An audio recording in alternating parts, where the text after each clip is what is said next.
Et voilà, bonjour, bonsoir, c'est Flo de BeautyAndBrainsGirls. Nous connaissons campagne fait fini pour démocratie, nous gen House là, nous gen Sénat, nous gen présidentielle. Hein. C'est là pour nous réjouir nous, mais assemblée vice-président américain hein, Kamala Harris dans campagne toujours. Dans vidéo ça nous pourrons parler au qui pour dans qui state li dans campagne toujours. Et puis nous pourrons parler autour qui ça passé avec négociation stimulus là dans state ça et pour qui ça vice-président lui-même li juge nécessaire pour li aller dans state ça yo.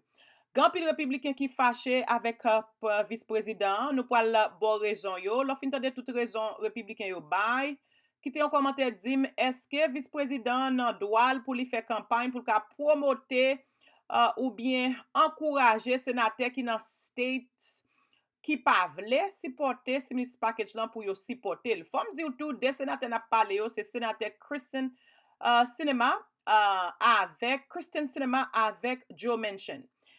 Joe Manchin lui-même li dans yon state qui c'est West Virginia et puis Kristen Cinema dans yon state qui c'est Arizona. Problème qui gagne c'est que des messieurs dames sa yo dans yon state bon, et spécialement nous ka dit West Virginia c'est un state que ex-président américain Donald Trump te gagné avec une grande majorité qui c'était à peu près 2%. OK? So, ex-président américain Donald Trump il te gagné West Virginia avec 30%. Qui donc vice-président dit, you know what? On a utilisé une nouvelle stratégie pour nous vendre message stimulus dans state ça yo pour sénateur yo ka vini. OK. Nous allons expliquer exactement qui sa vice-président fait, pour qui des sénateurs qui ont problème là pour supporter stimulus là et pour qui ça des sénateurs ça yo pas encourager pour congrès utiliser congrès sénateur, congrès démocrate pour utiliser ça après les réconciliations pour passer stimulus package là. Si vous nouveau sur chanel là, nous encourageons pour dire nous, si vous nouveau de quoi pour nous la un ticket pour et puis pas oublier abonnez, craser cloche là, démantibile cloche là, de quoi l'en afficher en vidéo pour pas rater yo. C'est extrêmement important si vous remet des informations ça yo pour bailler vidéo ça yon pouce en l'air. Ça peut aider algorithme channel là, ça peut aider encourager nous tout. Moi toujours dit information c'est épais. Malgré moi pas gain temps, moi toujours prends yon portion dans journée hein, li information en anglais, translate en créole, monter sur YouTube pour nous ka décortiquer yo parce que nous connaît yo c'est épais et l'organ yo ou ka prend pi bonne décision et li ka descendre anxiété ou tout. Nous encourageons visiter channel là chaque jour parce que pas gen un jour bon Dieu Mete depuis nous gen santé, nous gen force pour ne pas monter, pour ne pas laguer yon ou bien des vidéos. Et puis, m'a encourage tout entrer dans classe exercice que nous fait sur Google Meet. M'a quitté lien pour entrer dans classe exercice là. Li en bas vidéo ça, qui j'en ka rentrer ou juste cliquer sur l'IA 8 ppm, la transporter ou virtuellement pour nous exercer ensemble. Si vous pas côté lien hier qui te un commentaire dit flow laguer lien pour moi. Oui, stimulus package là important, nouvelle important, immigration important, mais santé nous c'est priorité. Qui donc moi encourager nous pour nous rentrer dans classe là et puis demander lien si nous besoin ou bien si nous pas ouais qui côté pour nous cliquer. Encore 8 ppm, le monter mettez bouton sous silence pour nous attendre toute explication vidéo à bail. OK, on a continué avec information stimulus là.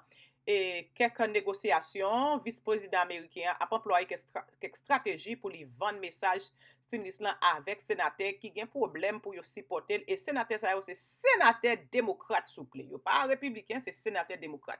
Là fin de vidéo qui te un commentaire dit est-ce que vous pensez vice-président nan droit pour utiliser nouveau stratégie ça qui en pile républicain pas d'accord avec Jean madame vice-président a mené campagne pour lui pousser stimulus package là. OK.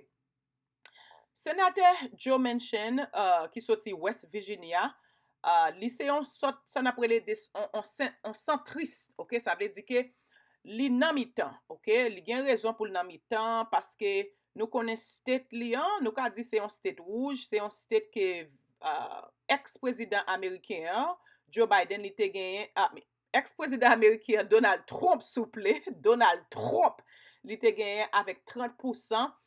Et oui, c'est vrai, il y a un sénateur démocrate qui gagne West Virginia, nous comptons, qui c'est Joe Manchin, mais pendant ce temps, il te gagne seulement avec 3%. Ça veut dire espace là pas tellement large.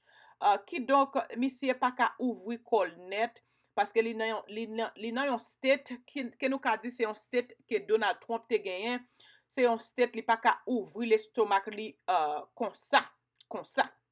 Ok, problem ki genyen, Joe mention li di li pa supporte filibuster ki tap chanje reg yo pou yo ka pase yon loi san yo pa bezwen grande majorite e li nan yon state ki pa telman bon, ki pa telman bleu, ki donc li genyen kek ti problem pou li supporte stimulus package la. Kamala Harris, li menm sa l fe, se pa Joe mention selman, nou genyen pou nou pale de Kristen tou. Kamala Harris, nouvo vice-president Ameriken, li menm li di, you know what? Te mal nan state Arizona, ok? Parce nou konnen nou gen problem avek Arizona tou, parce nou gen lot senater ki se Kristen Sinema, ki di li pa supporte stimulus package lan, e li bay rezon ki fe li pa supporte stimulus package lan. Li di dapre li menm stimulus package lan ta suppose plus targeted. Sa vle di ke, yon moun ki fe $100,000 pa suppose jwen stimulus package lan sou pa marye, yon moun ki fe $150,000 ki marye pa suppose jwen stimulus package lan. Dapre Kristen Sinema, si sa fet, sa po al desen stimulus package lan ki preske a $2 trillion, e li di sa li ka sipote, e li pap sipote tou pou yo invoke rekonciliasyon, kote yo ka pase yon loi san yo pa genyen 2/3 majorite. Alors se la nou ye, vice-president Ameriken Kamala Harris di, you know, mpo al mene yon kampany nan Arizona. Li rentre nan Arizona la van yon mesaj lan, li di, you know what? Fò nou pase stimulus package lan, si nou pa pase l, anpil moun pou al mouri, si moun pa ka l'ekol, ki donc li ekstremement important pou nou stimule ekonomi an, e li bezwen tout senater yo, ki se senater demokrate, derye mesaj sa. Paske nou konen, nou gen senat se vre, men nou pa gen an grande majorite, nou gen selman 50-50, vice-president Kamala Harris, se li menm ka kase, egale goan pou nou ka gen 51, si nou bezon pase yon loi, ki donc si Kristen Sinema, avek Joe Manchin retire koyo, yo di, mpa la, sa vle di nou pou al gen problem.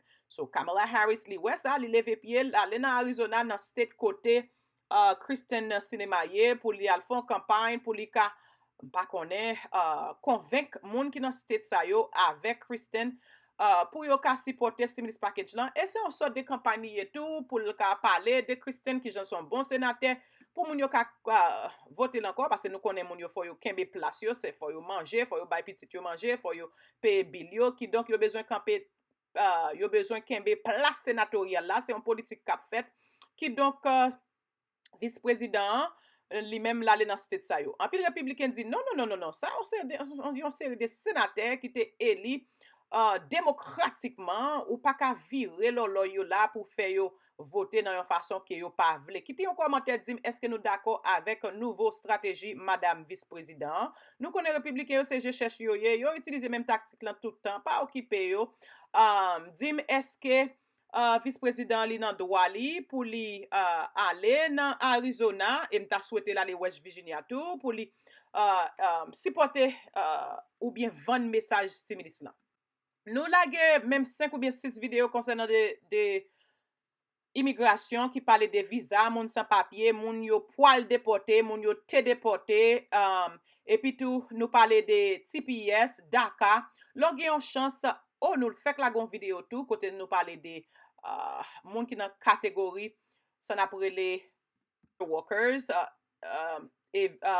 prezident Ameriken, Joe Biden, li menm li te pale, ki jan moun sa yo suppose jwen yon path, pou yo ka vin yon route, yon cheme, pou yo ka vin citoyen Ameriken. Le ou gen yon chans explore 5 ou bien 6 premier video mwen te lage avan video sa yo, paske video sa yo gan pil ki choy, explore chanèl lan tou, paske mwen toujou di sou chanèl sa, nou pa fe politik selman, e nou toujou nan house lan nan Senat, oui se vre, pou nou ka di ou ki legislasyon lwa kap pase, ki gen rapor avek l'ajan nan pochou. Mwen pa yon journaliste, mwen gen yon biye nan science politik, politik se pasyon mwen.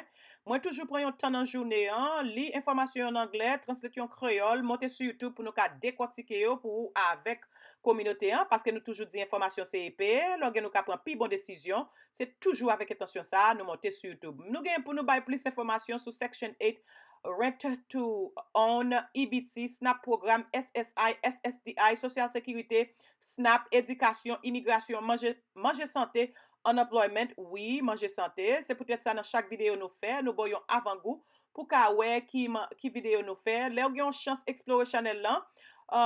Moi pas fait manger juste pour faire manger sur YouTube, moi toujours explication qui vitamine minéral qui nan manger yo et qui genre vitamine minéral ça yo ka soutenir vaisseau sanguin ou yo. Alors là, vous avez une chance explorer channel là. Merci avec tout le monde qui était abonné avec channel Lucie qui c'est Lucie li livre pour les vivre. Lien channel lia en bas vidéo ça yo. Et puis tout, merci avec tout le monde qui t'a regardé vidéo Lucie moi te lagé yo. Restez serré collé avec nous puis bien sur les réseaux sociaux yo. Instagram nous c'est BeautyAndBrainsGirls 1, même j'ai avec channel là. Ou YouTube website nous c'est www.beautyandbrainsgirls.com. Facebook nous c'est Florita Blake. Restez serré collé avec nous puis bien sur les réseaux sociaux yo pour ka wè qui ça n'a fait. Et puis tout pas oublier explorer channel là, encourager yon zami yon cocotte pour abonner. Et puis, quittez un commentaire, dis-nous si vous nouveau pour nous calaguer un ticket pour. Merci, m'a quitté ou là. Restez branché pour une autre vidéo. Nous pour nous encore dans une autre vidéo. On va commencer. S'il vous plaît. Bah nous, yon pouce en l'air. Qui veut dire Remets vidéo, hein. abonner, Quittez un commentaire. sonner cloche là, Encouragez toute famille ou amis pour abonner et puis partager toute vidéo nous à la ronde badé. sur toutes les réseaux sociaux. Merci. Potko Sante, Beauty and Brains Girls. Son chalier, c'est bon, maillot fini. Manger à bon, et bon, manger à bon, les bon, moi. En l'âme du nom tête, moi. En l'âme du nom grande, moi. En l'âme du nom tout comme, yeah. Share maillot pour nous, c'est bon. Share maillot sur Instagram, WhatsApp, Twitter, Pinterest, Facebook, Messenger, please. Bonjour, bonsoir, c'est Flo de Beauty and Brains Girls. Jodi à nous pour parler des harengs, ok? Dans la vidéo ça, moi pour expliquer pour qui ça hareng bon, qui est-ce m'ta remet encourager pour manger.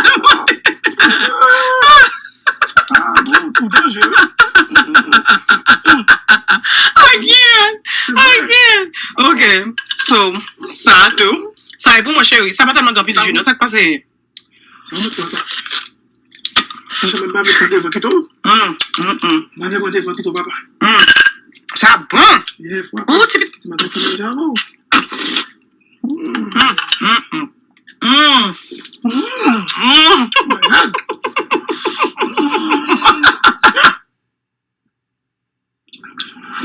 et de l'eau, oui? L'eau chaud. Avant de commencer, s'il vous plaît, bye vidéo ça, yon pouce en l'air, abonnez, quittez un commentaire, sonnez cloche là, encouragez yon amis, yon cocotte pour abonner, et puis finalement partagez toute vidéo nous yo à la ronde badé sur toutes les réseaux sociaux yo. Merci. Pour moun qui nouveau sur channel là, nom c'est Flo, moi c'est un professeur l'école. Actuellement, je retourne à l'école pour venir apprendre un nutritionniste. Un nutritionniste, c'est un monde qui étudie qui vitamine, minéral, qui ne mange yo, et qui genre vitamine, minéral, ça yo, qui soutenir vaisseau sanguin yo. Tout passionné des informations politiques, santé, même genre avec moi, s'il vous plaît, retournez brancher et puis explorez channel là. Merci. On continue. Tout pas oublier activer notification cloche là de quoi l'en afficher en vidéo pour pas rater yo. Ensuite,